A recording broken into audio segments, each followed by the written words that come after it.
Welcome to everyone to day 5 of the Citizen Voices for Change project end of project webinar series. Today we are pleased to have you here.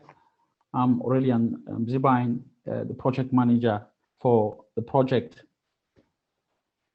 If today is the first day that you're joining us, we welcome you.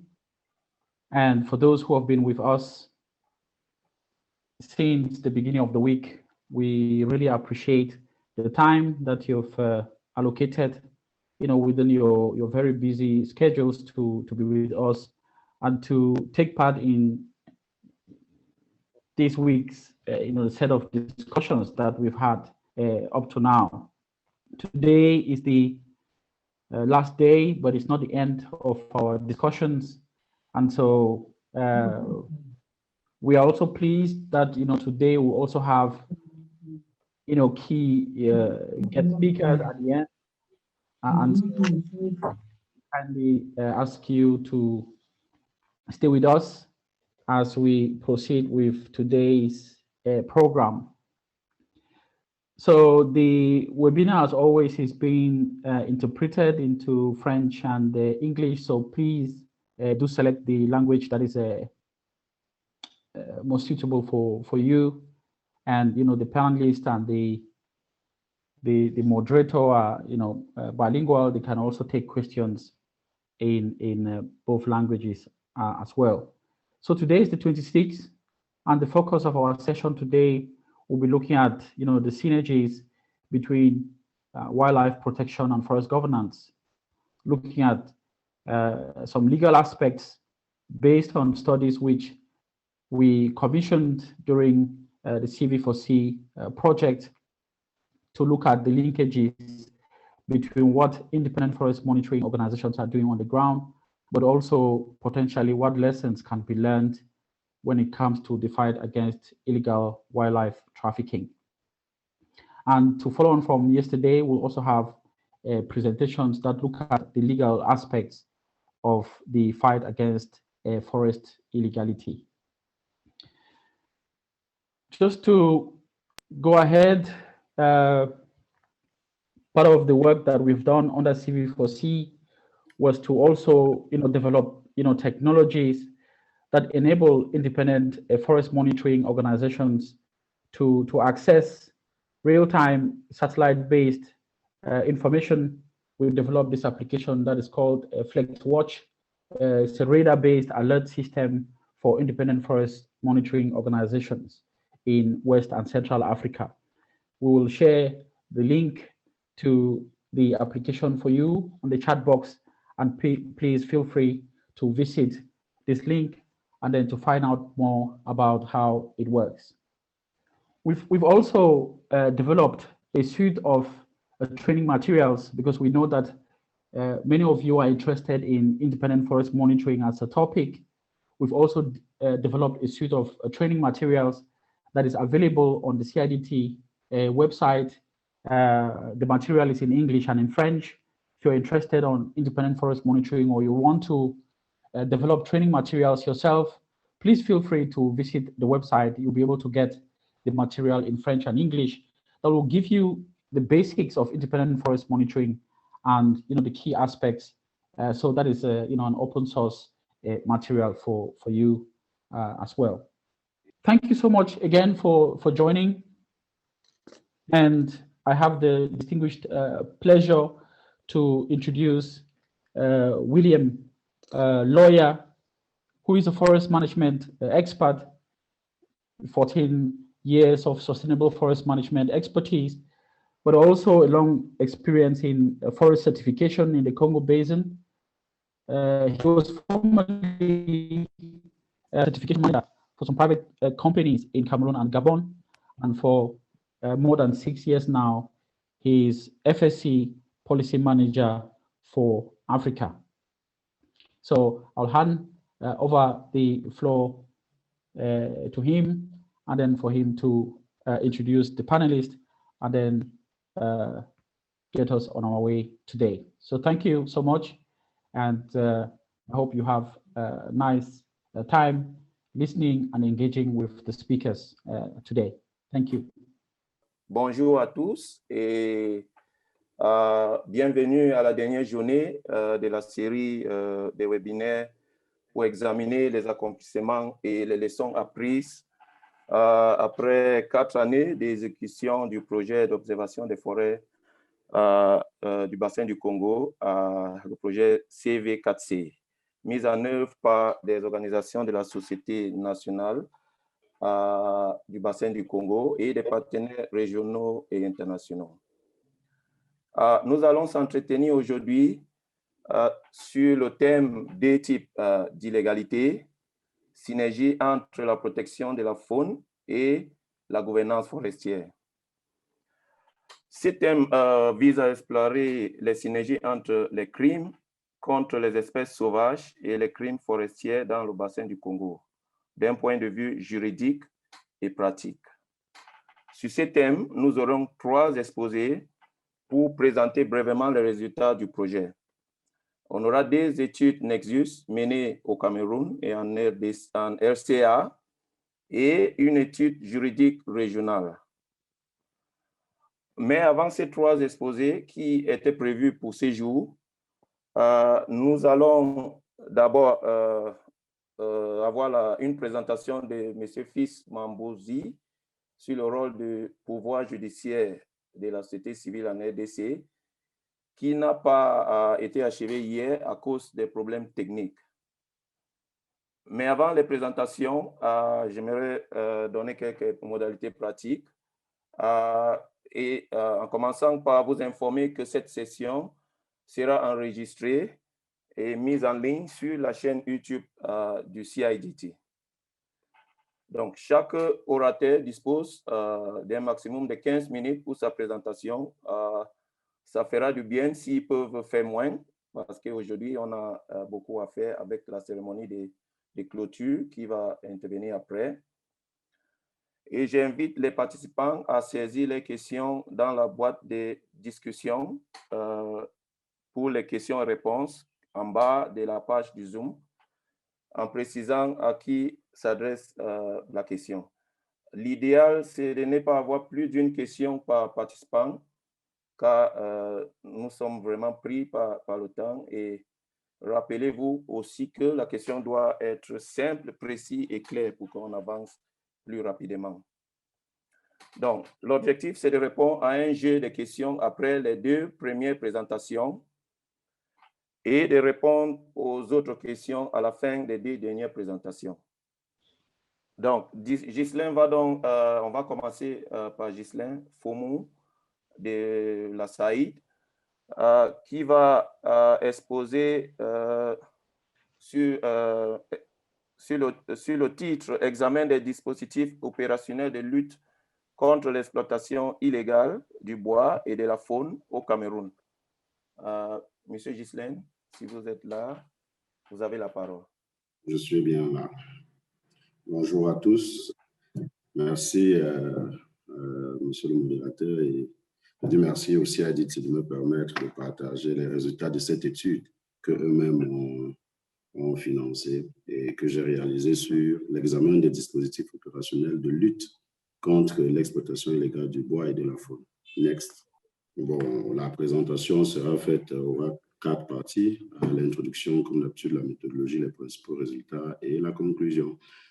En guise d'introduction, depuis le sommet de Rio de Janeiro, justement, plusieurs pays tropicaux ont pris l'engagement de réduire l'exploitation forestière illégale qui entrave gravement la gestion durable des forêts. C'est ainsi que certains pays ont adhéré à différents instruments, initiatives visant justement à combattre la perte des ressources naturelles et biologiques et de l'exploitation illégale des espèces de flore et de faune. Pourtant, après plusieurs années, l'illégalité forestière et faunique persiste encore dans ce pays. Au Cameroun, l'exploitation forestière illégale est estimée à 33% de la production totale des grumes, alors qu'on estime la perte financière annuelle à environ 33 milliards de francs CFA, sans compter les pertes de la biodiversité.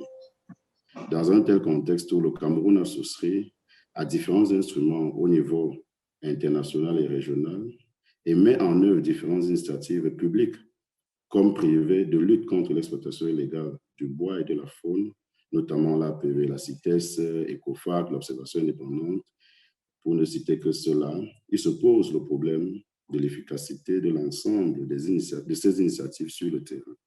Dans ce cadre, c'est dans ce cadre, effectivement, que le CIADITI a commandité cette étude financée dans le cadre du projet FGMC pour examiner les contraintes opérationnelles de l'efficacité des dispositifs de lutte contre l'exploitation forestière illégale. Spécifiquement, l'étude consistait premièrement à identifier et décrire les pratiques d'illégalité forestière et faunique. Deuxièmement, analyser dans quelle mesure les dispositifs opérationnels de lutte adressent les pratiques d'illégalité et enfin proposer les solutions d'amélioration des dispositifs opérationnels. Next. L'étude a été menée dans 3 départements des régions de l'Est et du Sud Cameroun, notamment les départements du Ognon et du Lom-et-Direm dans la région de l'Est et le département du Dja-et-Lobo dans la région du Sud. Ces départements constituent les zones d'intense activité forestière et de conservation. On compte dans cette zone à peu près 55 unités forestières d'aménagement, 16 forêts communales, 4 aires protégées et plus d'une centaine de forêts communautaires. Next. Cette carte présente les différentes localités où les données ont été collectées. Les données ont été collectées principalement auprès des administrations avec plus de 30 personnes consultées, les ONG avec 16 personnes consultées et 3 sociétés forestières. Next. 5 principaux résultats sont issus de l'analyse des données collectées.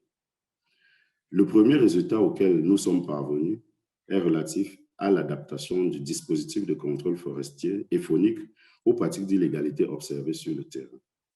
L'analyse du sommet des infractions forestières des 2 régions d'études entre 2017 et 2019 relève 3 infractions récurrentes, notamment l'exploitation forestière non autorisée, le transport du bois sans l'aide de voiture, la falsification des documents sécurisés.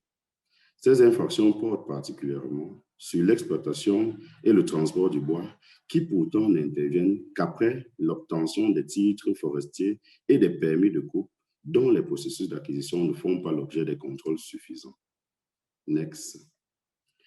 L'analyse du processus d'obtention des permis d'exploitation font comprendre qu'une part importante de l'illégalité forestière tire sa source des inventaires mal réalisés qui donnent lieu aux quotas d'exploitation surestimés et aux documents de transport de bois bien plus importants que les quantités de bois réellement disponibles dans les parcelles.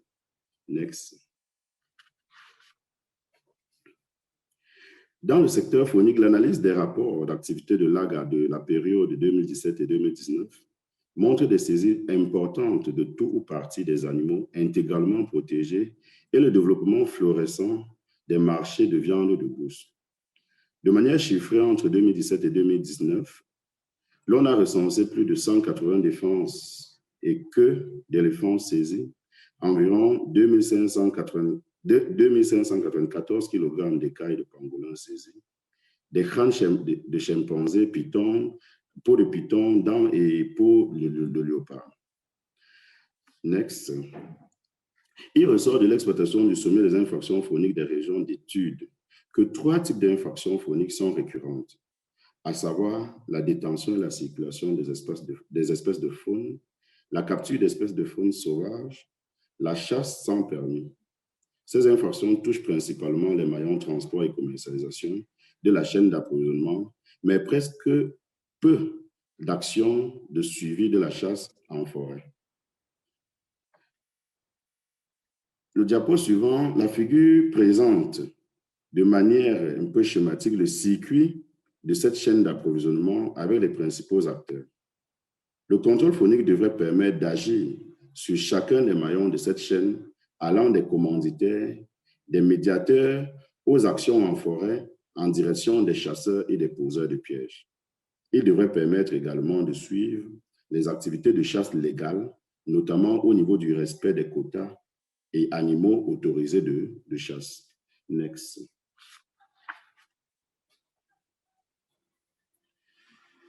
Le deuxième résultat auquel nous sommes parvenus relève de la collaboration des acteurs dans le dispositif de contrôle forestier et faunique.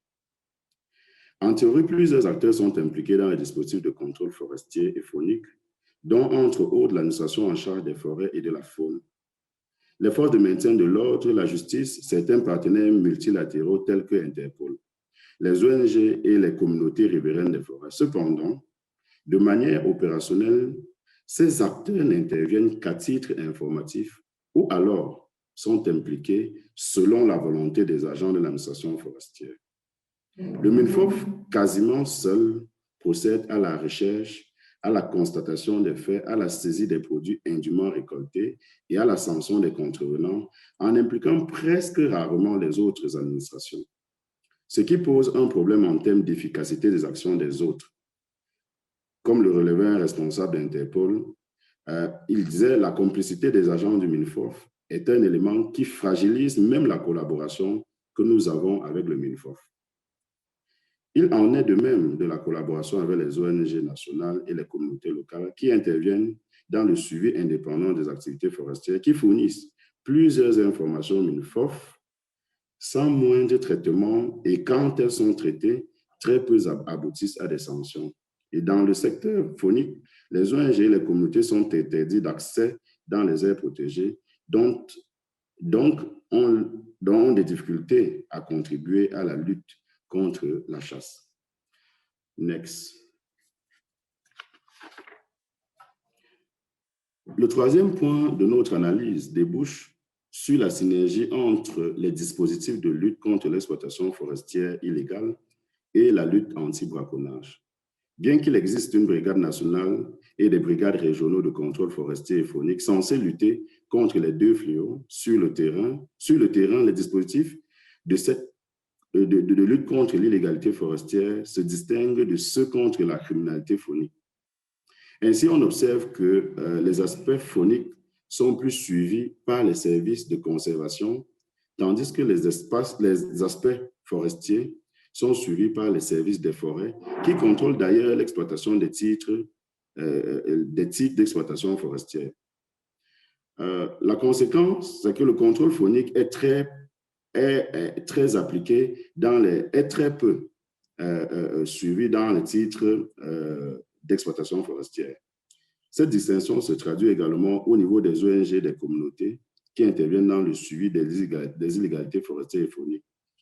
Ceci est également perceptible au niveau de la mise en œuvre de l'APE-FLECT et la CITES qui ne permettent pas de vérifier de part et d'autre l'applicabilité de certains dispositifs de chaque texte.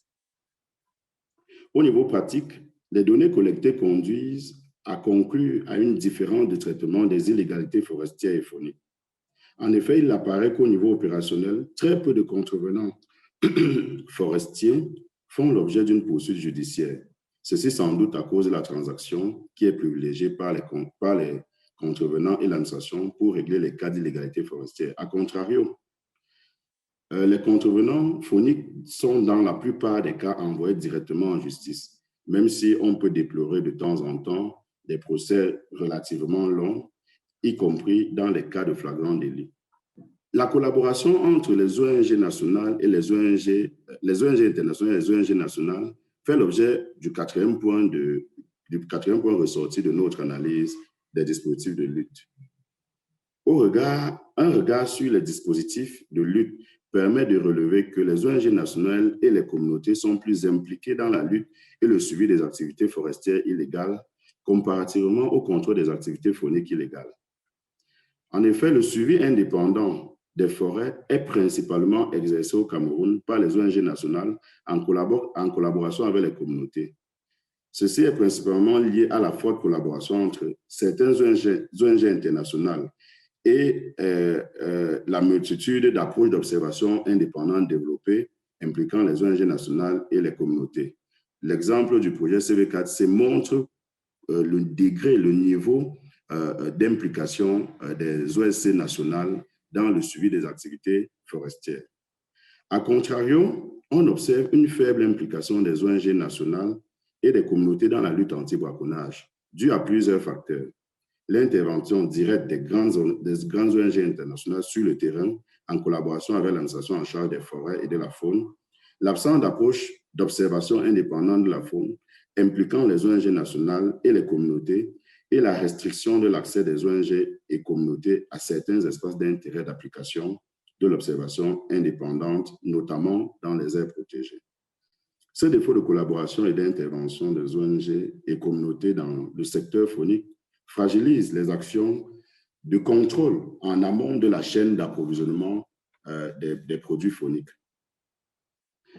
Le cinquième et dernier point de notre analyse relève de l'application des sanctions aux contrevenants forestiers et fauniques. L'absence d'une application rigoureuse des sanctions dans les cas d'illégalité forestière et faunique est un facteur qui contribue à maintenir, voire à accroître les dits actes. Outre la transaction qui apparaît comme une aubaine pour les contrevenants, la corruption, le trafic d'influence et l'implication des élites politiques dans le traitement des infractions forestières et fauniques sont autant d'états qui amenuisent l'efficacité du dispositif de lutte contre l'illégalité forestière, mais aussi faunique. L'impunité face aux poursuites, particulièrement au niveau les plus élevés de l'administration, établit les normes pour tous les autres et engendre le mépris pour les procédures juridiques et le sentiment que tout est permis. Dans les cas en justice, les lenteurs judiciaires et la faible exécution des décisions de justice contribuent également à accroître le sentiment d'impunité, comme précédemment relevé. Bon, pour finir, au sortir des résultats présentés, on note que plusieurs contraintes opérationnelles contribuent à faire perdurer, voire exacerber l'illégalité forestière et faunique. Ces contraintes peuvent être de trois ordres: les contraintes techniques et d'approche, l'équilibre des rôles et responsabilités des acteurs et les contraintes liées à l'environnement global de gouvernance. Sur l'ensemble de ces infractions, nous avons pu formuler quelques solutions pour envisager l'amélioration des dispositifs actuels. Les premiers éléments qu'il faut bien relever, c'est que le MINFOF, en collaboration avec le MINFI, doit vraiment clarifier les modalités d'activation de la justice en cas de transaction, conformément aux articles 146 et 147 de la loi forestière de 1994 et des articles 136 et 137 du décret numéro 95/531. Le MINFOF, également en collaboration avec le MINFI, doit mettre en place un dispositif de suivi des saisies et des ventes aux enchères du bois. C'est aussi un point qui amène à renforcer l'action de transaction. Renforcer aussi les dispositifs de contrôle de l'attribution des autorisations d'exploitation forestière et du suivi de l'exploitation. C'est le point de départ de l'illégalité en réalité.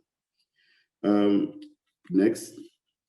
Le MINFOF doit veiller à une meilleure défense des cas en justice en assurant la présence dans les tribunaux des agents ayant procédé à l'arrestation des contrevenants.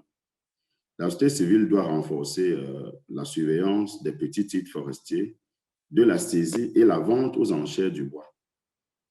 La société civile également doit renforcer l'implication des communautés locales et autochtones à la surveillance de la chasse dans les forêts permanentes, aires protégées, UFA, forêts communales, ainsi de suite. Également, les ONG internationales et nationales doivent renforcer leur collaboration, y compris avec les communautés locales et autochtones, pour un suivi de la chaîne de chasse et la commercialisation des espèces de faune sauvage. C'est-à-dire que si les ONG internationales ne renforcent pas leur collaboration avec les ONG nationales et des communautés, on aura surtout tendance à simplement faire le suivi uniquement sur les chaînes de transport et de commercialisation du produit. Et malheureusement, lorsque les espèces sont déjà abattues, et moins des actions en forêt de terrain qui peuvent suivre réellement la chasse. Donc, ce sont ces quelques éléments de proposition d'amélioration du dispositif actuel sur le terrain que nous avons fait au sortir de cette étude. C'est un petit résumé de l'étude. Il est un peu plus costaud que ça. On a juste tiré les éléments un peu plus opérationnels plus opérationnelle de notre analyse.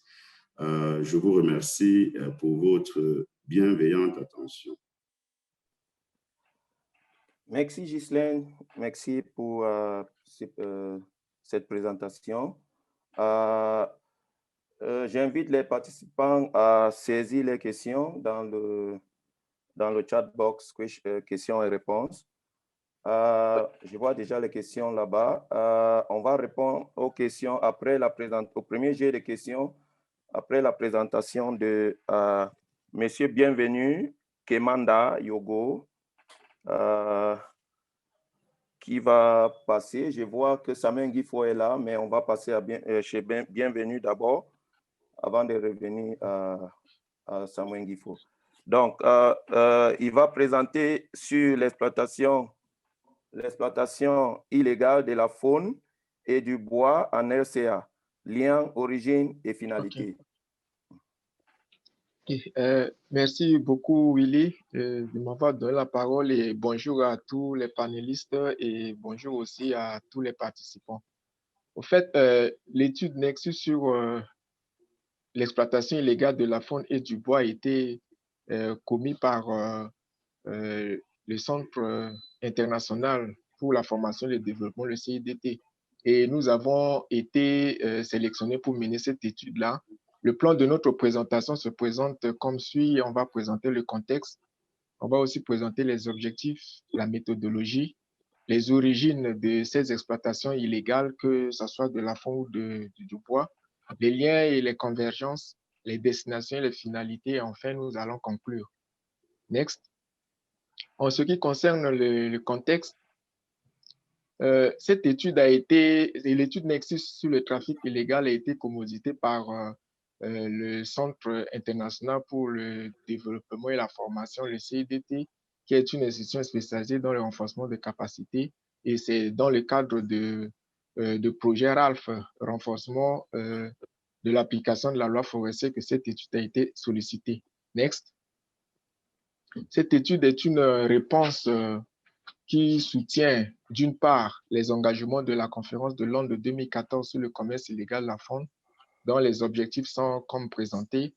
Il y a l'élimination des marchés pour les produits fauniques illégaux, et qui est aussi d'assurer l'établissement des cadres juridiques et des mesures dissuasives effectives, de renforcer l'application de la loi et enfin de soutenir les moyens de subsistance et un développement économique durable. Next. D'autre part, cette étude intervient pour accompagner la mise en œuvre de l'accord de partenariat volontaire sous l'égide de FLEGT, qui était signé entre l'Union européenne et la République centrafricaine en novembre 2011. Et ces deux parties ont exprimé leur volonté à exporter que du bois produit de manière légale. Next. La RCA, comme les autres pays de bassin du Congo, fait face de nos jours à de nombreux défis pour la gestion durable des ressources forestières en général et le bois et la faune en particulier. Elle est prise aussi par la même occasion par les défis des crimes forestiers et illégalité. L'illégalité à grande échelle dans ce secteur représente des menaces significatives, non seulement pour les forêts, mais aussi, également pour le développement et la sécurité. Next. Au fait, en République centrafricaine, l'exploitation illicite de la faune se produit exclusivement et dans la plupart des cas au sein ou aux alentours des aires protégées. Donc, la carte à gauche du diapo en haut présente clairement où se situent ces différentes aires protégées, soit les parcs ou les réserves de la faune en République centrafricaine. L'exploitation illégale du bois se fait plutôt dans la partie sud de la République centrafricaine, qui est installée toutes les 14 permis d'exploitation et d'aménagement attribués aux sociétés forestières. Et cette exploitation illégale c'est aussi beaucoup plus exprimée dans des endroits, dans des grandes villes, des villes qui ont des grandes agglomérations, donc notamment les zones qu'on va voir un peu après, s'il vous plaît. Les objectifs poursuivis pour cette étude est de mener une réflexion approfondie sur la thématique de l'exploitation illégale du bois le commerce et le trafic illicite de la faune et des produits dérivés de la faune en Centrafrique. Et il va de même de faire une expertise en recherche et analyse des politiques publiques en lien avec l'exploitation forestière. Next. En ce qui concerne la méthodologie, nous avons appliqué la démarche utilisée, c'est l'approche participative qu'on a couplée avec la méthode active de recherche participative qui nous avait permis d'obtenir des informations et une analyse rapide dans les limites de temps. Et ces données présentées dans le cadre de cette étude proviennent de 3 sources principales, notamment la recherche documentaire, la consultation des parties prenantes, le sondage orienté sur un échantillon d'environ 200 cibles. Next. Et le diapo suivant va présenter la proportion des parties prenantes enquêtées. En haut, sur les 200 personnes interviewées, on a 24% qui représentent les femmes et les hommes représentaient 76%. Et aussi, en ce qui concerne les parties prenantes, la majorité des gens qui ont été consultés proviennent de l'administration forestière, notamment du ministère des Eaux, Forêts, Chasse et Pêche, et des communautés locales, de la société civile, des exploitants forestiers et aussi des partenaires au développement de la République centrafricaine. Next. En ce qui concerne les origines, pour ce qui est de la faune, de manière générale, 3 types de braconnage ont été identifiés dans le cadre de cette analyse et qui se présentent comme suit. Il s'agit notamment le braconnage de subsistance, le braconnage commercial et le braconnage transfrontalier. Next. Le tableau suivant donne les récapitulatifs sur les différents types de braconnage que nous avons identifiés. En ce qui concerne le braconnage de subsistance, donc, on présente les origines, les espèces, les espèces ciblées, les moyens utilisés et la destination. Donc, je vais beaucoup plus m'appesantir dans cette présentation sur le braconnage transfrontalier qui est organisé beaucoup plus par les braconniers professionnels, souvent ce sont des étrangers et avec la complicité des nationaux, ils opèrent au cœur même des parcs nationaux. Et ils ont comme cible les espèces de la classe A, donc les espèces intégralement protégées et partiellement protégées. Et les moyens utilisés sont souvent des armes de guerre avec leurs munitions, notamment les AK-47, qu'on appelle couramment Kala, les RPG-7, les lance-roquettes et les A-52. Ils utilisent des moyens de déplacement comme des chevaux, des chameaux et des ânes. Et leurs produits sont beaucoup plus envoyés ou bien transportés. Le circuit, c'est par la voie routière, soit maritime et aérienne. Et ces pays voisins, la destination, c'est beaucoup plus dans des pays voisins tels qu'en RDC, au Congo, au Tchad, au Cameroun et parfois en Europe. Donc, on a reçu des preuves que les produits issus de ces chasses illicites-là sont aussi destinés dans les pays européens. Next. En ce qui concerne le braconnage de subsistance, donc, ce sont des moyens utilisés. La première figure présente des moyens utilisés. Dans la plupart des cas, c'est des câbles d'acier qui représentent 61%, utilisés notamment par les communautés. Et ces produits sont destinés beaucoup plus à la vente locale. 79% de ces produits-là sont vendus localement ou dans les échanges à travers les trocs, soit par des dons ou par des consommations locales. Next. Le braconnage commercial, quant à elle, est produite entre différentes parties, notamment, il y a beaucoup d'intermédiaires. Il y a les grossistes qui achètent entre les mains de ces braconniers-là, et il y a des intermédiaires qui partent acheter, il y a aussi des détaillants et autres consommateurs, donc ceux qui utilisent directement dans les marmites, dans chaque ménage. Donc, voilà un peu comment est-ce que ça se présente, le braconnage commercial en République centrafricaine. Next. Ces images, les images suivantes présentent un peu les résultats de braconnage qui se fait au niveau des frontières. Next, s'il vous plaît. Voilà. Donc, vous constatez ici, ça, ce sont des braconniers professionnels qui ne sont pas des étrangers. La première image en haut à droite, à gauche plutôt, sont ces braconniers-là qui ont été filmés à travers des caméras installées un peu partout dans la forêt dans le cadre de projets Ecofax 6 dans le nord de la RCA. Et le dernier image en bas à droite, c'est les saisies qui ont été réalisées entre les mains des milices de LRA qui se sont installées dans le nord-est et le sud-est de la République centrafricaine après qu'ils étaient partis. Donc voilà un peu comment est-ce que ce type de braconnage-là décime les espèces animales de la République centrafricaine. Next. En ce qui concerne le bois, l'exploitation illégale du bois en RCA se fait à différents niveaux. Et ce bois est exploité de manière illicite dans les massifs forestiers du sud-ouest et les galeries forestières également. Donc, cette pratique illégale est fréquente dans la zone du sud-ouest, principalement dans les préfectures de l'Ombela-Poko, la Lobaye, la Sangam-Bayrel et la Mombei-Kadi, du fait de leur proximité des grandes zones urbaines de Bangui.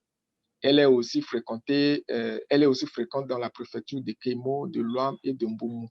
Donc, next. La carte suivante présente un peu les parties en bleu là, présente les zones dans lesquelles l'exploitation illégale du bois est fréquente. En 2010, par exemple, on dénombre plus de 717 000 tonnes de bois exploités de manière illégale et vendus à la population centrafricaine. Ça, c'est selon une étude menée en 2007. Et une étude menée, c'est en 2017, ça, c'est une erreur de ma part. Et l'exploitation artisanale informelle utilise à elle seule plus de 23 000 employés, comprenant les grossistes, les semi-grossistes, les détaillants, les transporteurs, les bûcherons, et génère globalement entre 1,8 à 3 milliards de francs CFA par an. Ça, c'est des résultats d'une étude menée par le ministère des Eaux et Forêts, Chasse et Pêche en mars 2017. Next. En bref, l'exploitation illégale des forêts est motivée par des ventes de bois d'origine illégale dont la majorité pénètre sur les marchés internationaux, tels que l'Union européenne, les États-Unis, la Chine et bien d'autres pays développés sont les plus gros importateurs et consommateurs de bois et des produits de bois d'origine illégale sous quelque forme. Donc voilà un peu la proportion des bois destinés aux pays qui consomment dans la plupart des cas les bois illégaux de la République centrafricaine, que ce soit en sillage, que ce soit en grume. Next. Ces images-là présentent un peu. Next. Oui, ces images présentent un peu comment est-ce que l'exploitation artisanale clandestine se fait en République centrafricaine. Donc, vous voyez ces exploitants-là, ils sont ni connus du département des eaux et forêts, ils n'ont même pas un titre ou une autorisation pour couper de bois et surtout pour faire le sillage. C'est ce qui est exprimé ici à travers ces images. Next. Oui. Bienvenue. Allô? Oui. Oui. Est-ce que tu peux ralentir un peu seulement pour que les traducteurs puissent mieux traduire OK, merci beaucoup. ta présentation. OK, merci. Donc, en ce qui concerne le lien et la convergence entre l'exploitation illégale de la faune et du bois, nous savons pertinemment que ces deux domaines constituent le secteur forestier. Combien même que la définition de la forêt proposée par la FAO ne prend pas en compte le domaine faunique, alors ces deux domaines sont interdépendants. Et next, il existe une situation d'interdépendance entre la faune et la flore. De même, l'exploitation illégale de la faune et du bois ont une relation d'intérêt ou d'indépendance entre elles. Elle contribue ainsi à l'instabilité de la société et met en péril l'existence d'espèces victimes du commerce illégal. Bon, ces deux sources illégales utilisent les mêmes moyens, notamment la pression, la corruption, les blanchissements d'argent, les trafics de stupéfiants, etc. Et ils utilisent aussi les mêmes circuits, c'est-à-dire les moyens de déplacement tels que les moyens de transport. Les groupes de hors-la-loi, ce sont ceux-là qui sont beaucoup plus impliqués dans cette situation d'exploitation illégale. Et aussi, ce qui nous avons un peu surpris, c'est l'implication de certains cadres même et d'agents de l'État qui sont censés réprimander ces pratiques. Donc, ils sont tous aussi inclus, participent également à ces exploitations illégales. Next. En ce qui concerne la destination et la finalité. Selon les enquêtes, les promoteurs à l'origine de la demande des produits de la faune sauvage et du bois illégal sont souvent des groupes de criminels, organisations, tant au niveau international, régional, sous-régional, national et même au niveau local. Et on s'est rendu compte que ces marchés sont vraiment interconnectés, que ce soit l'exploitation illégale sur le bois et que ce soit l'exploitation illégale sur la faune. Ces deux marchés sont vraiment interconnectés puisqu'ils sont censés utiliser les mêmes moyens. En ce qui concerne les trafics, en trafiquant l'ivoire, les trophées et d'autres essences de valeur, les criminels récupèrent de l'argent qu'ils placent souvent dans des affaires illicites. Les groupes rebelles et les terroristes achètent des armes pour finaliser leur insurrection ou leur attentat. Les mafias internationaux achètent de la drogue qui sont par la suite revendues sur d'autres places. Next. On veut donner un peu l'exemple palpable de la RCA. Ce sont les actes qui étaient dénoncés en 2015 par l'ONG Global Witness sur le bois de sang pendant la prise de pouvoir de l'ex-coalition Seleka, de rébellion Seleka. Donc, cette coalition exploitait illégalement des ressources, que ce soit fauniques et floristiques, notamment le parc national de Djanga-Sanga avait enregistré la bataille de 27 éléphants qui ont été officiellement autorisés par le gouvernement à l'époque, ce qui faisait que ces fonds, cette exploitation contribue pour ces rebelles-là à se ravitailler en armes et autres stupéfiants et rations alimentaires pour leurs troupes. Next. Selon ce rapport, là on fait allusion à ce même rapport de Global Witness. Selon ce rapport, le trafic illégal d'espèces sauvages est également associé au commerce illégal du bois et au blanchissement d'argent et trafic de stupéfiants, ou au trafic d'armes et munitions de guerre ou de chasse, etc. En conclusion, dans les résultats de l'enquête prouvent que le braconnage à grande échelle et l'exploitation forestière illégale constitue une menace majeure pour la faune et la flore. Le pays s'est confronté à une diminution du nombre des espèces, voire à l'extinction de masse causée par l'homme le plus rapidement de son histoire. C'est le cas de Bayanga qu'on vient de dénoncer. Et le trafic illicite de faune et de flore sauvage se poursuit sans relâche et nuit au développement économique et social, tout en menaçant la paix et la sécurité dans le pays. On a aussi révélé que le braconnage et le trafic illicite de la faune posent un grand nombre de défis, notamment causés par l'existence d'un nombre de délits connexes tels que la fraude, la contrebande, le blanchissement d'argent et la violence ainsi que la corruption. Au regard de ces résultats, des actions au niveau national et sous-régional s'avèrent nécessaires afin d'aider le pays à avancer davantage dans la gestion des ressources forestières. Donc, ce qui est dit, la complexité des défis en rapport avec la lutte contre les crimes de la faune et de forêt nécessite l'investissement non seulement dans des actions innovantes orientées vers le renforcement des systèmes de l'application de la loi, mais aussi dans des processus inclusifs qui intègrent toutes les parties prenantes, tant du domaine de la faune que du bois. Voilà un peu, chers participants, le contenu, le résumé de cette étude qu'on avait menée. Et ça, pour plus de détails, ça sera bien de consulter l'étude tout entière pour comprendre ce qui s'est passé, ce qui se passe dans notre pays en ce qui concerne l'exploitation illégale et de la faune et du bois en République centrafricaine. Je vous remercie. Merci beaucoup. Bienvenue pour cette présentation qui expose un peu la situation en RCA.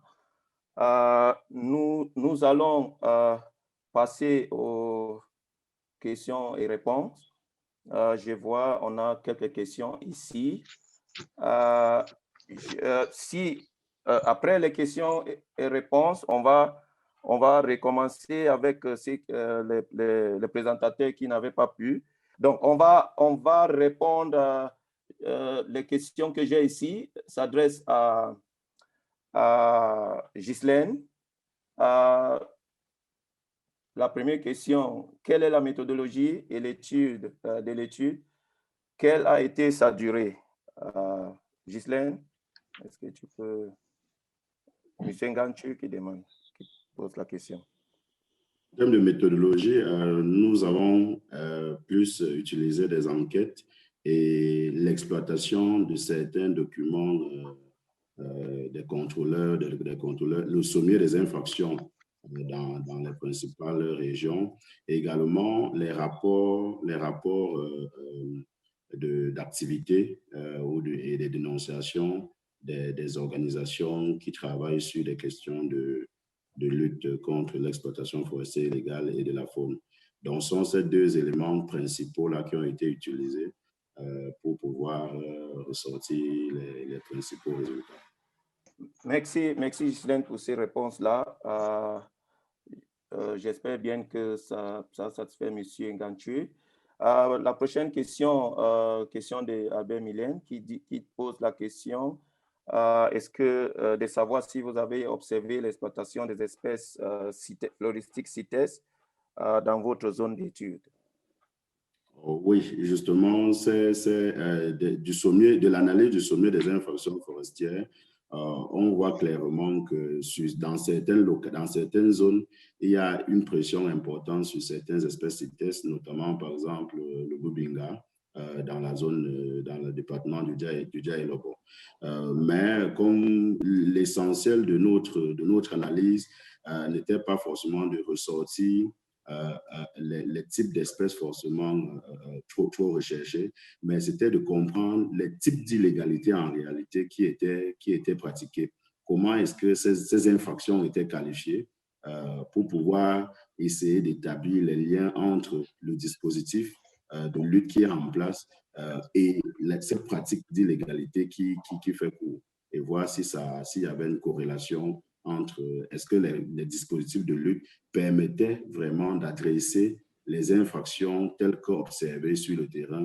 Donc, c'est un peu ça. Effectivement, dans ces deux zones, il y a justement, il ressort de certains sommets des infractions, pas mal d'espèces floristiques CITES dans ces zones. Je vois qu'il y a une dernière question de M. Christian Zebazé qui demande quelles suggestions vous avez pour améliorer le niveau d'implication des organisations de la société civile dans la lutte contre l'illégalité faunique. Je vois M. Kone Vazuma Mana pense aussi qu'il y a une faiblesse des réseautages des organisations de la société civile et il n'y a pas de cartographie claire de ces organisations de la société civile intervenant sur les thématiques en lien avec la gouvernance forestière. Voilà, donc, quelles sont les suggestions pour améliorer les implications? Bon, pour améliorer l'implication, quand vous avez vu dans l'analyse, il y avait 3 points de difficulté. La première difficulté, c'était au niveau de l'accès à certains espaces de conservation des ressources fauniques. Donc, l'accès est très réservé dans les aires protégées et pour les communautés et pour les ONG. Donc, ça demande de bien encadrer, de bien créer une forte collaboration avec les services de conservation. Ça, c'est la première chose. La deuxième chose, c'est sur les ressources disponibles. Les ressources disponibles en matière de lutte contre l'illégalité forestière, l'illégalité faunique. Il n'y a pas assez de ressources. Les ONG nationales n'arrivent pas à mobiliser facilement des ressources pour travailler sur le suivi de la chasse ou bien le suivi de la faune. Il faut renforcer ce processus-là et ça va passer également par un renforcement des liens, des collaborations entre les ONG internationales qui travaillent sur les questions de lutte contre la faune, contre l'illégalité faunique et les ONG nationales, parce que c'est ça qui a fait marcher dans le secteur de l'illégalité forestière. La troisième chose qu'il faut garder, c'est une approche. je pense qu'il n'y a pas encore une très bonne réflexion, comme on a vu dans le secteur faunique, d'une approche, par exemple, qui permet d'observer facilement. On se pose la question souvent, qu'est-ce qu'on va aller observer dans la faune? Et il faut pouvoir régler ces questions-là, définir de manière claire ce que les communautés peuvent observer dans la faune et pour pouvoir dégager ça et faire justement la distinction entre les éléments d'observation qui ne mettent pas en danger les communautés. Parce que souvent, quand on n'a pas observé dans la faune, la communauté voit que c'est elle qu'on vient observer en fait. Donc, il faut pouvoir établir tous ces liens étanches-là pour montrer exactement ce qu'on voudrait que les communautés observent dans la faune, dans le suivi de l'illégalité faunique. Et là, dès qu'on démêle ces chevaux, on peut facilement développer un modèle qui va marcher pour ce qui est de la faune, du suivi de la faune en fait. OK. Merci beaucoup, Ghislaine, pour ces réponses-là. J'espère bien que ceux qui ont posé les questions sont satisfaits. On va avancer. On va maintenant prendre la présentation de Samuel Ngifo, de CED, sur le titre « Le juge et la forêt en Afrique centrale.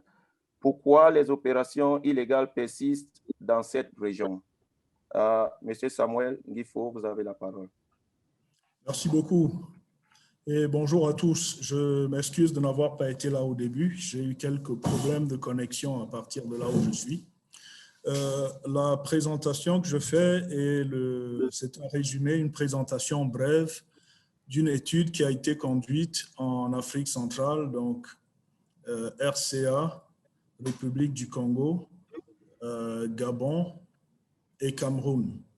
Et la question qui se pose, c'est celle de savoir pourquoi depuis 25 ans, dans tous ces pays, on parle de l'exploitation forestière illégale. On essaye de lutter contre l'exploitation forestière illégale. Elle est bien documentée. On a des preuves de l'illégal. On sait quelles compagnies, quelles concessions, quels individus. On est au courant de beaucoup d'informations, mais les activités illégales persistent. On n'arrive pas à arrêter cette activité-là. Et nous nous sommes interrogés sur la raison pour laquelle les choses se passent de cette manière-là. On a cherché les raisons dans la législation forestière de ces différents pays. La première chose qui nous est apparue très clairement, c'est que la qualité de la législation forestière est l'une des causes des problèmes. Et donc, à l'écran, on peut voir que dans la législation, toutes les lois contiennent un certain nombre d'obligations. Donc, chaque acteur, chaque personne est obligé de se soumettre à ces obligations qui sont très précises. Par exemple, on dit qu'il faut payer ses impôts au plus tard le 15 mars. C'est une obligation. Et au cas où je viole l'obligation, il y a une infraction qui correspond à cette obligation. Et l'infraction elle-même est suivie d'une sanction. Donc, c'est ça les trois éléments que l'on a dans la législation. On a l'obligation, on a l'infraction qui correspond à la violation de l'obligation et on a une sanction qui réprimande le contrevenant. Toute infraction, toute obligation qui correspond et une sanction qui correspond. Ce que nous voyons dans la législation forestière, c'est qu'on a des obligations pour lesquelles il n'y a pas d'infraction prévue. Et on a des infractions pour lesquelles on n'a pas de sanction. Donc, la loi impose un certain comportement, mais si je ne le fais pas, il n'y a pas d'infraction qui permet à la justice de me sanctionner. Et il n'y a pas de sanctions qui correspondent. Et on a essayé de savoir quelles sont les questions sur lesquelles on a des obligations qui ne sont pas suivies d'infractions ou de sanctions. C'est deux grandes catégories de questions. C'est les questions relatives aux droits et aux intérêts des communautés et c'est les questions relatives à la préservation de l'environnement forestier. En gros, les questions environnementales et les questions sociales. On s'est également rendu compte en regardant les infractions dans les lois forestières et les infractions dans le code pénal que pour des infractions similaires, la loi forestière était beaucoup plus souple. La sanction était moins lourde dans le droit forestier. Et là, par exemple, on a regardé tout ce qui concerne le faux et usage de faux. C'est des infractions qui sont très souvent utilisées pour l'illégal. On fait de faux papiers qui donnent l'impression que le bois sort d'une concession précise alors qu'elle sort d'ailleurs. C'est faux et usage de faux. On a l'utilisation frauduleuse du marteau forestier. J'ai coupé du bois dans une certaine zone, mais je le martèle comme s'il venait d'une autre zone. Utilisation frauduleuse du marteau forestier. Et ça correspond dans le code pénal à la falsification du sceau de l'État. J'ai utilisé le cachet de l'État de manière frauduleuse. Donc, dans le code pénal, ces actions-là sont punies d'un minimum de 20 ans et parfois de la prison à vie. Dans le code pour faux et usage de faux, c'est entre 5 et 10 ans. Dans le code forestier, il y a pas, la sanction est beaucoup plus légère. La peine la plus lourde est de 2 ans de prison. Donc là encore, on voit que le code forestier est plus souple pour des infractions. Il vaut mieux appliquer le code pénal. Mais on ne peut pas appliquer le code pénal parce que la loi forestière est ce qu'on appelle la loi spéciale qui s'applique dans le secteur forestier. On a vu que les sanctions sont très peu dissuasives dans le secteur forestier. En fait, la sanction doit pouvoir faire réfléchir celui qui veut commettre l'infraction. Je dois voir ce que je gagne en commettant l'infraction, mais je dois également voir ce que je risque si je suis attrapé. Et si le risque est très élevé, je vais être dissuadé de commettre l'infraction. Dans le secteur forestier, les sanctions sont peu dissuasives. On a une faible probabilité de liberté. On n'a pas d'exploitant forestier en main à prendre parce que l'administration forestière est sous-équipée, n'a pas de voiture pour aller partout. Donc, il y a des chances, si je suis à un endroit suffisamment éloigné, que je ne sois pas attrapé. Et si je suis attrapé, je peux toujours m'arranger. Je pourrais ne pas être sanctionné. Et à la fin, la sanction, si elle est là, sera moins élevée que les gains que je vais avoir. On a un exemple dans lequel, au Cameroun, on a fait le calcul de ce que la compagnie avait gagné et cela représentait 26 milliards de francs CFA et ce qui était demandé à la compagnie représentait moins de 200 millions de francs CFA à l'origine. Donc là, dans ces cas-là, il vaut mieux commettre l'illégal. Comment avancer? Qu'est-ce qu'on peut faire pour améliorer la situation, pour s'assurer que les infractions à la loi forestière soient effectivement sanctionnées? Première chose, il faut rétablir la cohérence entre les obligations, les infractions et les sanctions. Dans toutes les législations de tous les pays d'Afrique centrale, il faut s'assurer que chaque obligation soit suivie d'une infraction et d'une sanction dans la loi forestière. Pour le moment, ce n'est pas le cas. Il faut ensuite rendre les sanctions plus dissuasives. En ce moment, la sanction n'est pas dissuasive et c'est ce qui explique que l'illégal se poursuit. Si je suis attrapé, ce que je gagne dépasse ce que je perds. Et il faut appliquer les sanctions dissuasives pour que les contrevenants mesurent les risques et qu'ils arrêtent de faire ce qu'ils font jusqu'ici. Il faut restaurer l'incertitude pour le contrevenant parce qu'en ce moment, ce qui se passe, c'est que le contrevenant décide très souvent de ce qui va lui arriver. Le contrevenant choisit la transaction qui ne va absolument pas le mener en prison. Il y a des sanctions que l'administration forestière qui pratique la transaction n'a pas le pouvoir d'appliquer. L'administration forestière ne peut pas mettre en prison un contrevenant, par exemple. Donc, à ce moment-là, il faut éviter d'avoir ce contrôle de l'administration forestière sur le contentieux forestier. Il faut restaurer le rôle du juge, une compétence concurrente de l'administration et du procureur, avec la possibilité pour chacun de poursuivre. Il ne faut pas que la poursuite de l'un soit subordonnée à une décision de l'autre. Et enfin, il faut rendre le contrôle plus systématique pour augmenter la probabilité pour le contrevenant de se faire attraper. On pourrait par exemple penser que toute personne qui a une information sur l'exploitation illégale pourrait saisir le juge et l'administration forestière en même temps. Et aussi bien le juge que l'administration forestière pourraient immédiatement saisir le contrevenant. En ce moment, l'administration forestière est saisie, mais décide si elle poursuit ou pas. Et là, c'est vraiment l'un des problèmes de la faiblesse, l'une des raisons de la faiblesse que nous avons en ce moment. Il faut arriver à remettre le juge au centre du contrôle de l'application de la loi. C'est ce qui se passe dans tous les autres secteurs, mais pas dans le secteur forestier.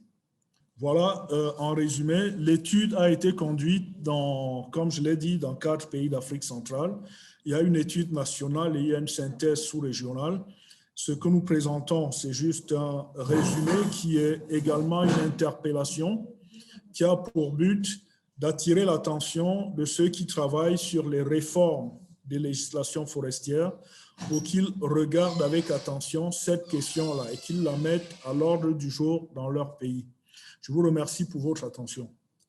Merci beaucoup Samuel pour votre présentation très brève et claire. Je n'ai pas vu de questions sur le question and answer chat box.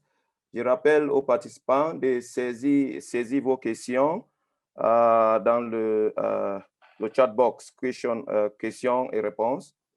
OK, donc on va prendre peut-être 10 minutes s'il y a les participants qui ont des questions pour M. Samuel Nguifo. Déjà pour CIDT, il y a la question de comment accéder à, est-ce que ça sera possible d'accéder à toutes les présentations qui ont eu lieu depuis le premier jour de ces webinaires? Oui, on va préparer toutes les présentations qui seront partagées avec les participants. Et je pense que la plupart sont aussi traduits en anglais, je pense. Donc, on aura des versions en français et en anglais aussi qui seront partagées avec les participants. OK, merci Aurélien. Je vois, il y a des questions pour M. Samuel. Est-ce que la révision de la loi forestière au Cameroun prend en compte les solutions que le CED propose? À ce moment, le dernier texte de la loi forestière au Cameroun que nous avons vu ne prend pas ces questions en considération. On a attiré l'attention de l'administration et des institutions qui soutiennent l'administration sur cette question-là. On a attiré leur attention. Et ce qu'on a eu, c'était pas une réponse rassurante. Mais bien sûr qu'on continue de suivre et on va voir ce qui va se faire. OK, merci Samuel. Une autre question. Quelle proposition pour améliorer la compétence du juge pour contourner les transactions de l'administration forestière? On a essayé de travailler avec des juges dans quelques régions dans lesquelles il y avait beaucoup d'exploitation illégale. On a fait des formations et on a insisté sur le fait qu'ils devaient pouvoir se saisir.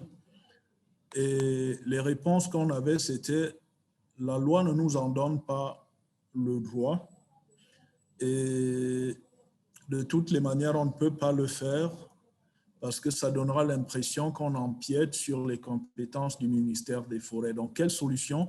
Il faut clarifier dans la loi forestière que le juge a un pouvoir d'autosaisine et que le juge est compétent en même temps que le ministère des Forêts. Ce qui se passe en ce moment, c'est que quand le juge essaye de se saisir, le ministère des Forêts n'apporte pas son appui. Il faut un technicien qui vient aider dans les poursuites. Et c'est très intéressant à voir. Dans tous les pays d'Afrique centrale, le ministère des Forêts aide le juge, collabore avec le juge en matière de lutte contre les infractions dans le domaine de la faune, mais ne le fait pas dans le domaine des forêts. Et ça, c'est très intéressant à voir. Et il faudrait comprendre pourquoi ça fonctionne de cette façon. Mais il faut changer la loi. Il faut préciser de manière très claire dans la loi que le juge doit avoir un rôle. En ce moment, c'est précisé de manière très claire dans la loi que c'est l'administration forestière qui a la responsabilité principale dans la gestion du contentieux. Le juge ne peut être saisi que si le ministère saisit le juge. C'est-à-dire, s'il reconnaît qu'il n'a pas pu gérer le contentieux, à ce moment, il peut saisir le juge. OK, merci Samuel. Je pense que cette réponse, ça répond aussi à la question de M. Alain Yao, qui demandait est-ce que la loi permet de saisir la justice et l'administration forestière en même temps. Ne serait-il pas nécessaire d'avoir un tribunal spécial sur la gouvernance? Je pense que ça, c'est la dernière question pour qu'on puisse avancer avec la deuxième partie de la session.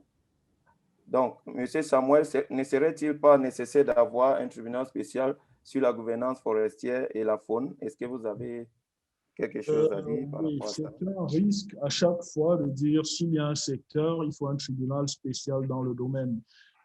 Ce qu'il faudrait plutôt faire, c'est former le juge au droit forestier, au droit sur la faune, au droit de l'environnement, pour qu'il ait la possibilité d'agir dans ces questions-là, parce que les juges sont affectés à différents endroits au cours de leur carrière et à différents échelons de la hiérarchie judiciaire. Donc, ce serait bien qu'ils soient formés à toutes ces questions pour être capables de les attaquer là où ils seront affectés. Voilà, il y a une dernière question qui, à mon avis, semble importante. Les causes des illégalités que vous avez exposées sont bien connues, mais pourquoi les efforts de la communauté internationale pour améliorer la gouvernance du secteur n'ont pas apporté d'amélioration? Parce que pendant plusieurs années, pendant au moins 15 ans, 15 à 20 ans, au sein de la communauté internationale, le discours qu'on écoutait, c'était « la loi est bonne et ce qui fait problème, c'est son application ». Et avec ce discours, on n'avait pas la possibilité de pousser pour avoir des modifications de la loi. Aujourd'hui, on voit que la loi n'est pas bonne et que c'est là la principale cause du développement de l'illégal. C'est la principale cause de la paupérisation des populations forestières, la principale cause de la destruction de l'environnement forestier. Un exemple. La loi dans tous les pays dit qu'un exploitant forestier doit faire un plan d'aménagement. C'est une obligation. Si je ne fais pas de plan d'aménagement, il n'y a pas d'infraction. Il n'y a pas une infraction qui est défaut de plan d'aménagement. Il n'y a pas une infraction. Et parce qu'il n'y a pas d'infraction, il n'y a pas de sanction prévue. Quelqu'un qui n'a pas de plan d'aménagement, il n'y a pas de sanction prévue. Mais quelqu'un qui coupe un arbre, il y a une sanction prévue pour lui. Donc, la loi n'est pas bonne, mais on a passé le temps à expliquer qu'elle était bonne et c'est pour cette raison-là qu'on n'a pas mis des efforts dans l'amélioration du contenu de la loi. On a plutôt essayé de mettre des efforts dans l'amélioration de l'application de la loi. Mais il faut d'abord changer la loi pour pouvoir avoir une application qui sera plus efficace. OK. Je pense que la présentation de Samuel Nguifo il a économisé un peu du temps. Donc, on peut encore avoir 5 minutes pour répondre à la question sur la méthodologie utilisée pour atteindre les résultats subventionnés. Monsieur Samuel. Oui, la méthodologie. Alors, ce qu'on a fait, on a essayé de voir, on a pris les lois de tous les pays, la loi forestière, les textes d'application sur la faune et tout le reste. On a regardé le code pénal, on a regardé la loi foncière, la loi fiscale, et on a regardé comment l'administration judiciaire est organisée pour surtout voir la question des compétences. Et on s'est intéressé à qu'est-ce qui est prévu comme infraction, qu'est-ce qui est comme obligation, qu'est-ce qu'on a l'obligation de faire quand on agit dans le secteur forestier. On a fait la liste de toutes les obligations que l'on retrouvait dans la législation. On a essayé de voir qu'est-ce qui est prévu comme infraction. Et on a vu déjà qu'il n'y avait pas de correspondance. Qu'est-ce qui est prévu comme sanction? On a également vu encore qu'il n'y avait pas de correspondance. Donc, il y a beaucoup plus d'obligations qu'il n'y a d'infractions et de sanctions. On a essayé de voir comment est gérée la constatation des infractions. Qui fait ça? Comment ça se fait? On a essayé de voir comment les différentes administrations collaborent là-dessus. Administration de la faune et de la forêt, d'une part, et la police, la gendarmerie et la justice d'autre part. Et on a essayé d'évaluer est-ce que c'est efficace ou pas compte tenu de ce qu'on sait dans la pratique en matière d'exploitation forestière dans ces pays-là. On a également regardé comment le juge intervient, comment on sanctionne, qui sanctionne, comment on sanctionne, quelle est la procédure. Et on a vu toutes ces surprises-là. Et bien sûr, après, on est allé voir comment les infractions existantes ont été gérées. On a regardé, déjà on a vu qu'il y a beaucoup d'opacité. On n'a pas une liste qui répertorie toutes les missions, toutes les constatations d'infractions. Ce qu'on a, c'est une sorte de sommier des infractions dans quelques-uns des pays, et dans d'autres, il n'y en a pas du tout. Alors, sommier des infractions, le sommier des infractions montre les infractions qui sont déjà dans la phase contentieuse. On ne voit pas celles qui ont... Bon, on n'a pas toutes les constatations. On pense qu'il y a beaucoup de constatations qui n'entrent même pas dans le sommier des infractions. Et dans le sommier des infractions, on a essayé de comprendre en combien de temps les infractions sont gérées, qui les gère, qu'est-ce que l'État gagne, comment les choses se sont passées. On a également fait une analyse. Et là où il y a un observateur indépendant, ou là où il y a eu un observateur indépendant, on a analysé les rapports des observateurs indépendants sur une décennie, par exemple, ou un peu moins au Congo notamment. Et ce qu'on a vu également, c'était qu'on a beaucoup plus d'infractions que ce qui est sanctionné finalement. Donc, l'illégal se poursuit, on a beaucoup d'informations là-dessus, mais on a très peu de sanctions. C'est le constat que nous avons fait. Et c'est la méthodologie que nous avons utilisée. Après cela, on a essayé de voir qu'est-ce qu'il faudrait faire, comment ça marche dans les autres secteurs. Et sur cette base-là, qu'est-ce qu'on pourrait proposer? Merci, merci Samuel pour ces précisions-là. Je pense qu'avec ça, on va pouvoir clôturer la session. En résumé, on a compris qu'il existe pas mal de législations et dispositifs permettant de suivre les activités illégales, mais les mécanismes de suivi actuels ne permettent pas d'atteindre les résultats attendus. On a compris que pour avancer dans la lutte contre les activités illégales, il faut entre autres réformer les législations forestières pour rétablir la cohérence entre les obligations, les infractions et les sanctions, renforcer le mécanisme de collaboration entre les ministères en charge des forêts et les autres ministères, y inclut les organisations de la société civile, renforcer le mécanisme de suivi de l'exploitation et les dispositifs de contrôle de l'attribution des autorisations d'exploitation forestière. Sur ce, je vous remercie pour votre participation à cette session et je passe la parole à Aurélien pour la suite. Merci beaucoup. And thank you again to all the panelists for your brilliant presentations. And thank you again to all the participants who are here today, but also those who were not able to take part today. The CV4C project was designed with the key objective to strengthen the engagement of civil society non-state actors in improving forest and land use governance processes in the Congo Basin. Following this week of debates and contributions from the panelists, I am optimistic, and I hope that you are also optimistic that this project was able to bring some contribution to the effort of fighting forest illegality in the Congo Basin. I usually listen to, one of my idols, Denzel Washington, and he talks about leadership, and he says, move forward, move forward. It doesn't mean that CV4C project has solved all the problems of forest governance in the Congo Basin, but I am confident that we've made progress in strengthening a community of practice of local organizations in the Congo Basin with the ability to play a role in this space and to improve things and to move things forward. And I'm very grateful for the fact that the EU and FCDO and other donors have contributed to these efforts, and we thank them for that. I must say that CIDT was really fortunate to work with an excellent,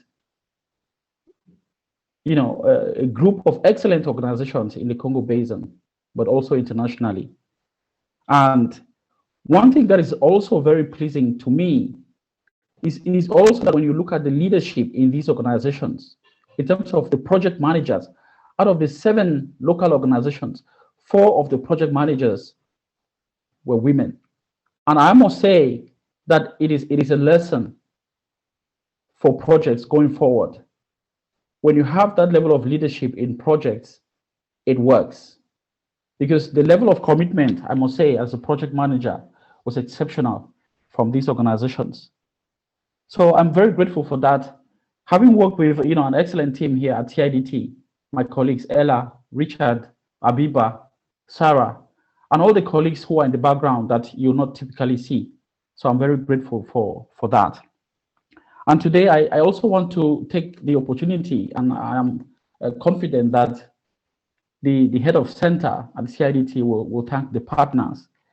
But I wish to also thank Conservation Justice through the RALPH project that particularly supported the studies that have been presented here today, particularly Luc Marteau and Hélène Blanchard, who were in charge of implementing these projects. I must say that the question really now is about what are the next steps, because the CV4C project in a way was really built around independent forest monitoring. But even though that was the central focus, the aspects around strengthening organizational development, supporting civil society networks, and working with the judiciary were all built around this aspect, with the idea that if we have credible evidence that is being generated by these local organizations, by these NGOs, then these other actors can take advantage of that evidence for decision making and for law enforcement. So what is the future then? Where do we go from here in terms of independent forest monitoring? And colleagues here at CIDT, we've had a number of reflections on this topic. And we think that based on the learning which we've had discussing during this week, there are 7 key aspects that we want to draw to your attention. The first thing we've seen through the discussions this week, we've seen that it's important in terms of the value of having a national IFM strategy in each country, which helps to shape the vision of what IFM, independent forest monitoring, seeks to achieve in each country. Because then it builds that coalition of actors around that vision. The next aspect that we've seen throughout this week has been the fact that we need to move from the forest level to engage in more investigative work. Yesterday, we had a presentation, and the other days from Alfred Kodia from the Central Africa, from the Republic of Congo, where he focused on the financial aspects of forest governance in Congo and revealed information about taxes and sanctions and huge sums of money that are not being collected for the public treasury. We need to follow the money trail and to move and to adapt to the changes in illegality. We need to move beyond the forest as well. We need to continue to focus on forest monitoring, but also there are other aspects that are fueling deforestation in the Congo Basin and also internationally, and strengthen and build on this experience that we've generated through CV4C and how that can be applied in other sectors.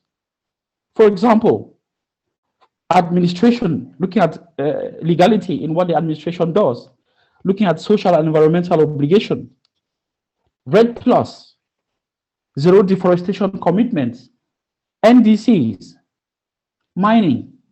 And these are all areas where civil society organizations in the Congo Basin have developed expertise through working on IFM. And we need to engage in a reflection as to how these lessons, how this learning can be transferred and applied to other areas. Samuel was just talking about the legal reforms. IFM works best when it's also embedded within national legislation. And we've seen that in Congo, in Central African Republic, where IFM is written into the text of the VPA with a role to play in improving transparency. On day 2 of our webinar, we focused on the aspect of quality, of credibility of IFM organizations. We must continue in this direction. And the idea is to use and to take advantage of technology in improving the quality of independent forest monitoring. We talked about the Open Timber Portal. We talked about FlectWatch. And these tools, in addition to data collection, boots on the ground, we can be able to generate actionable data that can actually stand the test in the courts of justice. And we saw how in Gabon, Brain Forest was able to use this evidence, actionable data, to bring companies to court and to win. We saw on the role of FLAG, for example, looking at the Pan-African IFM network, the PAOE, and the need for regional coalition. And I must say that this is one of the highlights of the CV4C project. The fact that we're able to build this coalition, this regional coalition, building on the expertise of FLAG as a regional organization, building on organizations like FODE and FLAG to facilitate this South-South learning. It is important that we continue to support this. And I will end by highlighting the issue of sustainable funding for this type of activities. It cannot be that defenders of the forest, of the wildlife in the Congo Basin have to depend on a yearly basis on 2 months funding, 3 months funding, without knowing whether they will have funding for future activities. CV4C has demonstrated that it's important to have long-term funding for these activities. We talk about benefit sharing, for example, when we are talking about deforestation, because we believe that communities have a right to benefit from the forest resources. But these NGOs are doing exactly the same. They are supporting these communities to defend their rights and to protect the environment. And we must develop mechanisms to provide long-term funding for these organizations. So these are the reflections that I wanted to leave you with following our 1 week of reflections and discussions around the role of civil society in improving forest and wildlife governance in the Congo Basin. And it is my distinguished pleasure now to welcome someone who really doesn't need introducing in the Congo Basin, Mathieu Auger-Schwarzenberg, who has worked for long in the Congo Basin on these subjects with excellent mastery of the issues that we are working on. And today, he's the responsable de key projet, the task team leader, division agriculture, développement rural et biodiversité à l'Agence française de développement. It is our honor, Mathieu, to have you here with us. And as I hand over the floor to you, I once again thank my colleagues and our partners for the contribution towards the achievement of the CV4C project objectives. You have the floor, Mathieu. Je ne vais pas être long. Je tenais donc en premier lieu à remercier l'Université de Wolverhampton et le CIDT pour m'avoir sollicité à vous dire quelques mots aujourd'hui. Voilà, ce que je tenais j'ai deux messages simples à transmettre aujourd'hui. aux organisations de la société civile d'Afrique centrale qui sont impliquées dans l'amélioration de la gouvernance forestière. Donc, d'une part, au nom de l'Agence française de développement et en mon nom propre, je suis extrêmement sensible aux risques que vous avez su prendre et à la manière dont, au cours de cette dernière décennie, peut-être dynamisé par des négociations et la mise en œuvre d'accords de partenariat volontaires dans certains pays et des financements qui s'en sont accompagnés. Donc, la pertinence de vos actions et la contribution significative que vous avez pu faire pour améliorer la gouvernance forestière. Parce que si je devrais, en 2 phrases, synthétiser le succès du processus APV, des dialogues bilatéraux entre la Commission européenne et les États d'Afrique centrale, je dirais que le principal succès de ces négociations, c'est la meilleure, une plus forte participation de la société civile à l'amélioration de la gouvernance et les actions qu'elle a pu entreprendre pour améliorer le contrôle, l'observation indépendante et tenter de renforcer les cadres légaux. Alors, j'ai été également extrêmement sensible à la présentation de Samuel tout à l'heure, qui donc d'un angle très intéressant, une approche très intéressante, nous a permis de constater que finalement, les cadres normatifs et les cadres légaux actuellement en vigueur dans les 6 États d'Afrique centrale, et du moins dans les pays dans lesquels il a pu travailler, donc il me semble que c'est 4, sauf erreur, mais ce n'est pas très, très important. Donc, j'étais persuadé, on était persuadé que justement, ces cadres légaux étaient d'une grande robustesse et que, entre guillemets, ils se suffisaient à eux-mêmes et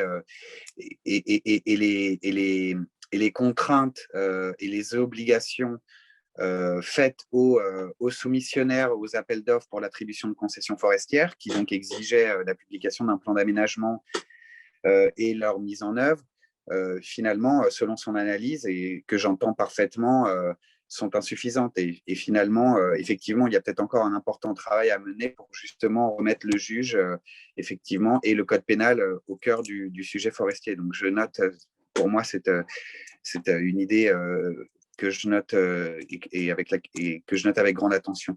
Donc, je ne vais vraiment pas être long. Je tenais donc à vous féliciter toutes et tous pour la qualité de vos présentations et surtout l'implication sans relâche dont vous faites preuve pour tenter d'assurer un futur meilleur pour les populations dépendantes des services rendus par les forêts et également un futur meilleur pour les forêts elles-mêmes.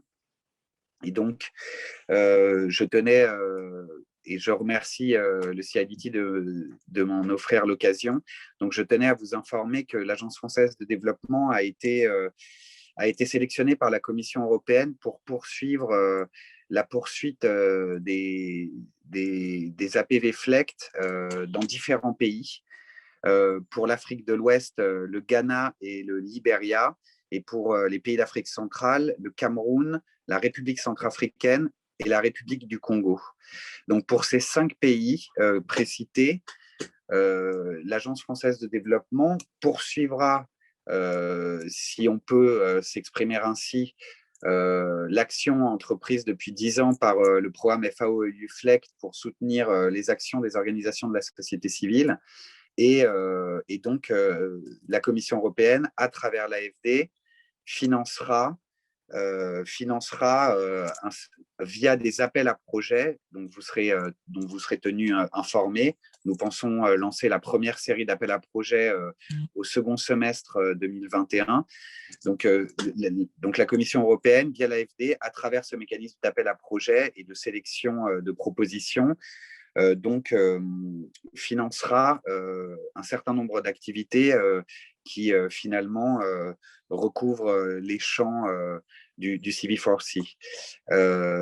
Donc, je vous tiendrai informé, on créera un médium de communication afin que vous soyez informés de l'avancée de ce programme qui a démarré.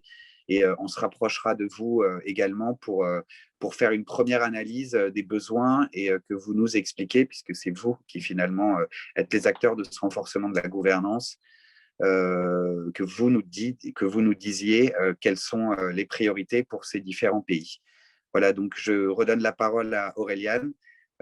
Encore toutes mes félicitations et bonne fin de journée. Merci, à bientôt, au revoir. Merci beaucoup, Mathieu, une fois de plus pour votre présence aujourd'hui et aussi pendant la semaine et l'information que vous venez de passer à tous les participants. Vous avez toujours été quelqu'un qui a appuyé le travail du CIDT quand vous travaillez avec la FSC au Cameroun, les forums sur la gouvernance forestière. Vous avez toujours été disponible pour appuyer le travail de la société civile. Et on vous remercie toujours pour votre engagement dans ce travail.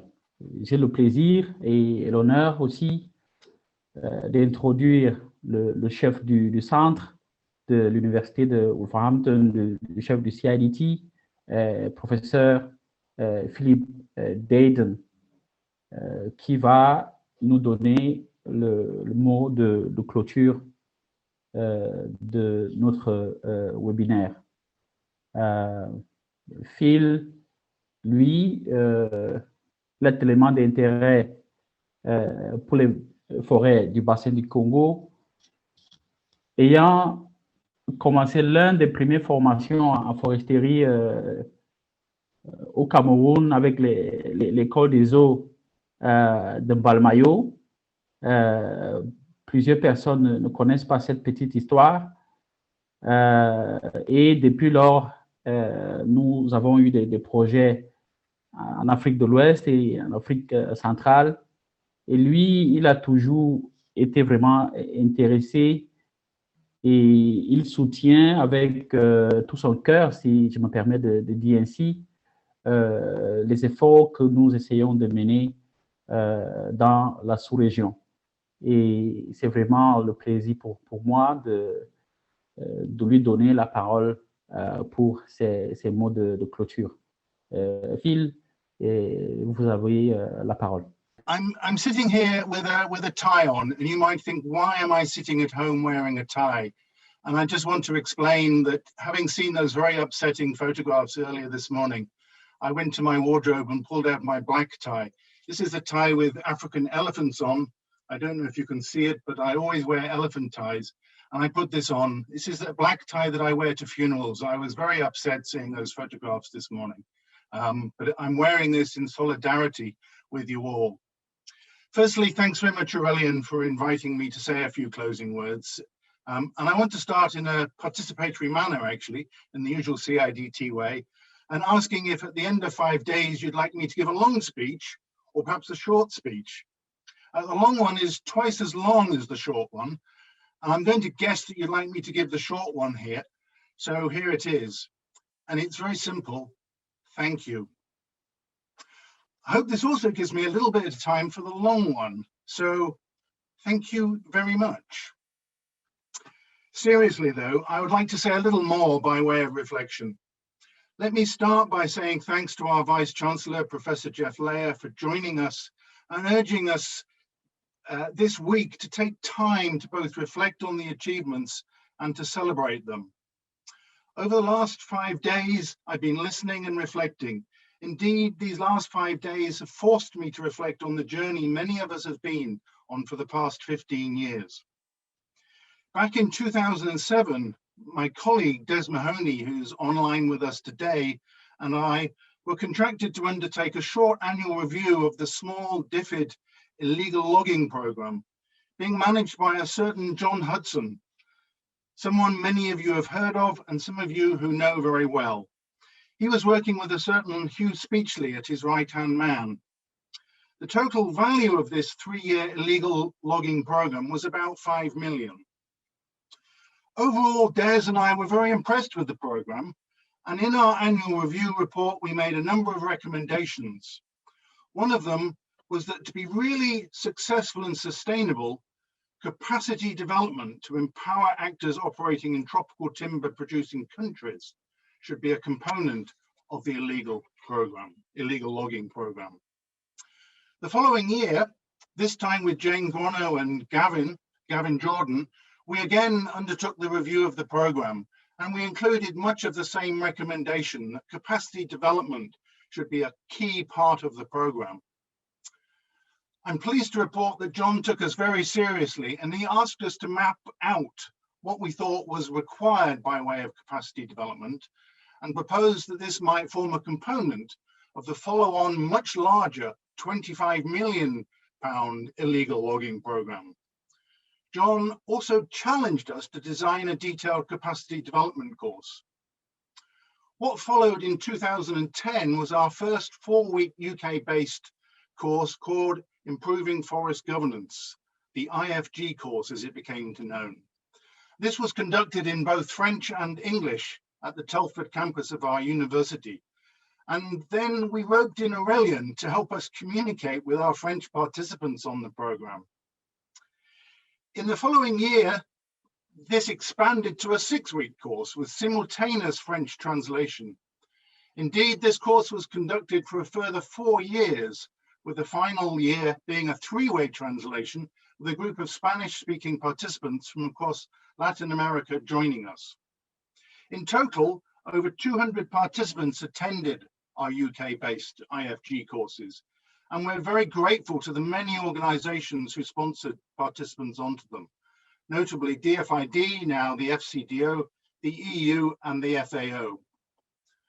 For staff in CIDT this week, it's been really great to see so many of you, the IFG participants, here with us this week. Really, really nice to see you all. Our first EU project, the Strengthening African Forest Governance project, supported civil society organisations through a number of forest governance forums and forestry governance workshops conducted across many Central and West African countries. Slowly but surely, government agreements were reached and big changes were made in many countries.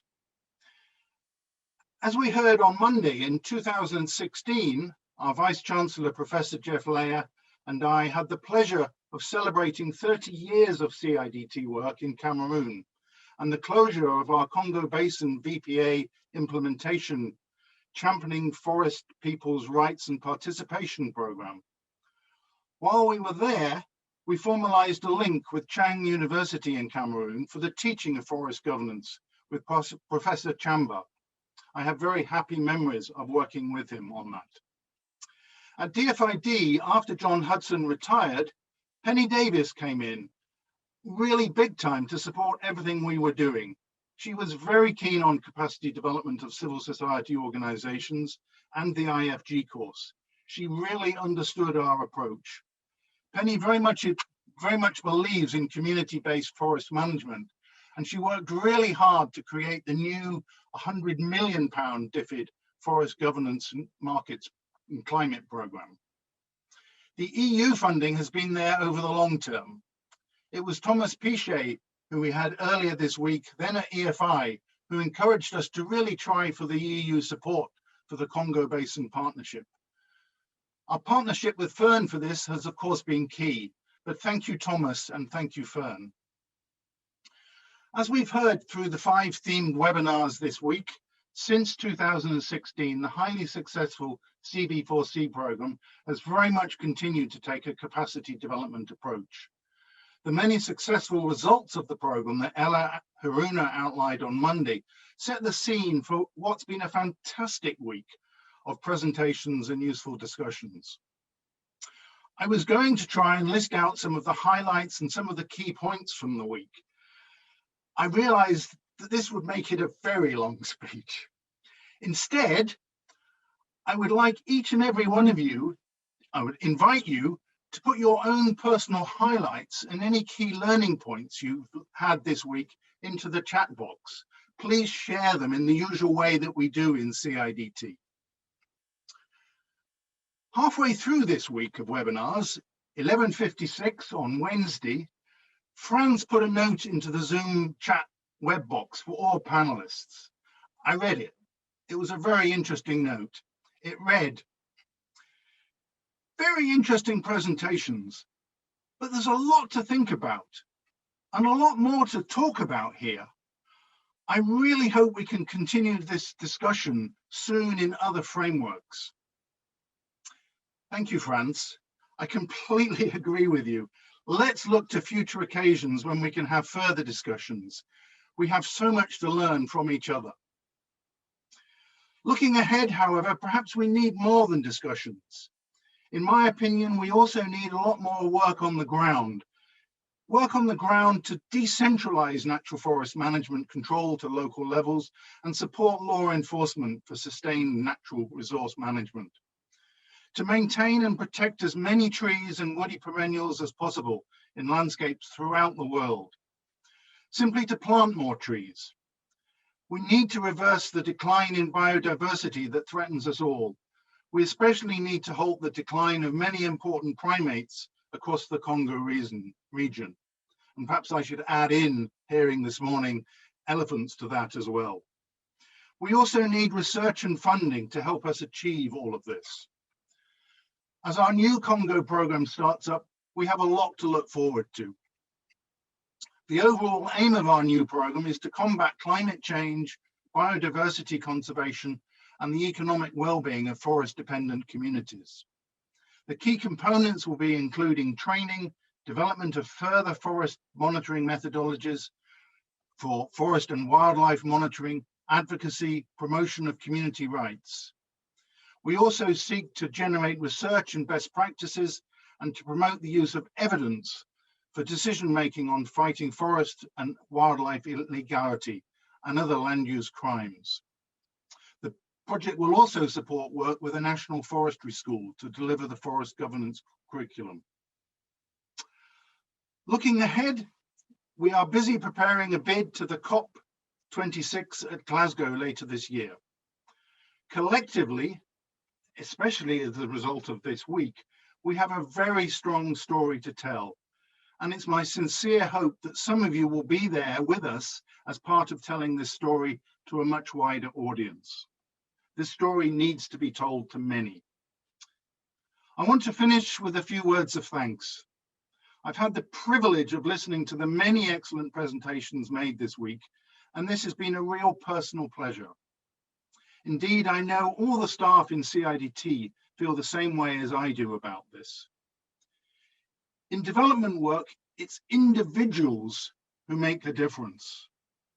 So to end my extra long speech, let me please just say, first of all, thank you to all the donors and sponsors of the CV4C program, namely the EU, the FCDO, FAO, and WRI. Thank you especially to Mathieu for being with us and AFD's support. Thank you for being with us today, and thank you for your wise words. I thought they were really, really excellent. Thanks to all our presenters, our moderators, our facilitators. Thanks to all our partner organizations involved with CV4C. All of you from across Francophone Africa should be congratulated.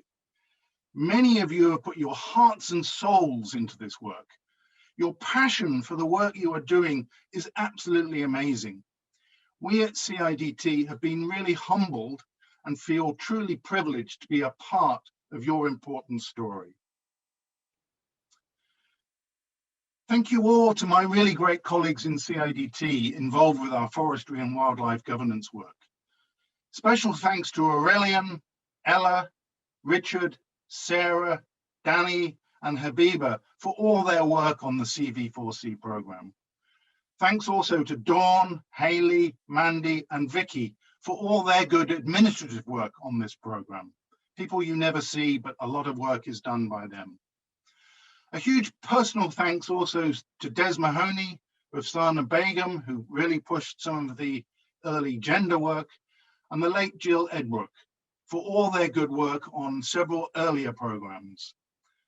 Thanks to Russell for his great communications work with us. For some of us, it's been rather remarkable to hear the same dulcet tone from our translators as we first heard in 2011. Thanks, Cindy, and thanks, David. You are like a group of old friends to us. It's been really nice to have you with us. But most of all, thank you all very much, each and every one of you, for being with us here this week and the important part you play in making a difference. Until we meet next, thank you all. Stay safe, stay well, and take care. Thank you very much, Phil, for that. It wasn't long at all. I followed it with so much interest, and we could go on forever with thanking different people who have been involved in CV4C at different levels. But for this week, to end, let me thank again the moderators and the session chairs, Theodile Nkwinchua, Symphorien Asanza, Stephanie Kesten, Virginie Vergne, and Willie Lawyer today. But also within the team, that was in charge and oversaw the organization and the logistics, the technical preparation of these webinars. Theodile again, I must thank him. Achille Jergo from WRI, Orlin from FLAG, Laurence from FODER, and Abiba Mohsen for coordinating the team 5. Also the consultants that have worked with us, Bienvenue and Ghislain throughout. So that's it really, everyone. We could go on thanking everyone. Please, if we've missed any name, you're equally as important as every other person that has been mentioned. So thank you very much, everyone. And I think the next steps, we have prepared all the material for you. All the sessions were recorded. All the PowerPoints are also, I think, translated French and English. So we'll send all of this to you in the next coming days. And please, we'll also be sending you, a quick evaluation of the webinar. Please kindly respond, give us more feedback on how we can also be better next time. And as Phil has said, we look forward to working together, in the coming days and the coming months, as we always do. So thank you very much again.